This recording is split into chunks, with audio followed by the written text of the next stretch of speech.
সংসার সাগরম ঘোরম তক্তুম ইচ্ছামি যো নরঃ গীতানাবম সমাসাদ্য পরম জাতি সুখে নস। যদি সংসারের এই জ্বালা যন্ত্রণা থেকে মুক্তি পেতে চাও, গীতার আশ্রয় গ্রহণ করো। আজকের গীতার শ্লোক 14 অধ্যায় 9 শ্লোক। সত্যম সুখে সঞ্জয়তি রজ কর্মণি ভারত জ্ঞানম আবৃত তু তমঃ প্রমাদে সঞ্জয়তি উত। সত্যম সুখে সঞ্জয়তি রজকর্মণি ভারত জ্ঞানম আবৃত তু তমঃ প্রমাদে সঞ্জয়ত্যুত।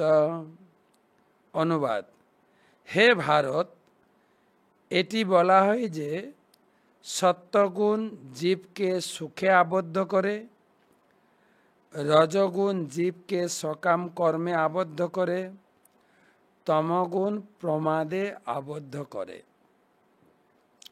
এই যে আগের 3টা শ্লোকে, 6 নম্বর শ্লোকে সত্যগুণ, 7 হচ্ছে রজগুণ, 8 হচ্ছে তমগুণ, এই 3টাকে একত্র করে ভগবান বলছেন, সংক্ষেপে বলা যায় 3টি গুণই জীবকে বন্ধনে আবদ্ধ করে, আর 3টি গুণ শরীরের মধ্যে আছে। যখন সত্যগুণের প্রভাব ঘটে তখন নিজেকে সুখী, নিজেকে জ্ঞানী মনে করে আটকে যায়। প্রভুপাদ উদাহরণ দিয়েছেন, যেরকম দার্শনিক, বিজ্ঞানী বা বড় বড় পণ্ডিত, শিক্ষক, তারা খানিকটা সত্যযুগে সত্যগুণের।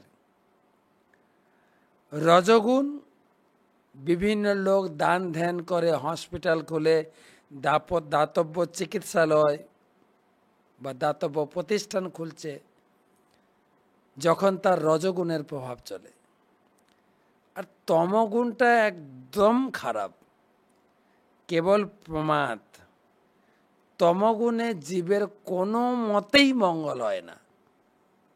তো সত্যগুণ সুখের বন্ধন, রজগুণ সকাম কর্মের বন্ধন, আর তমগুণ প্রমাদের বন্ধনে আবদ্ধ করে।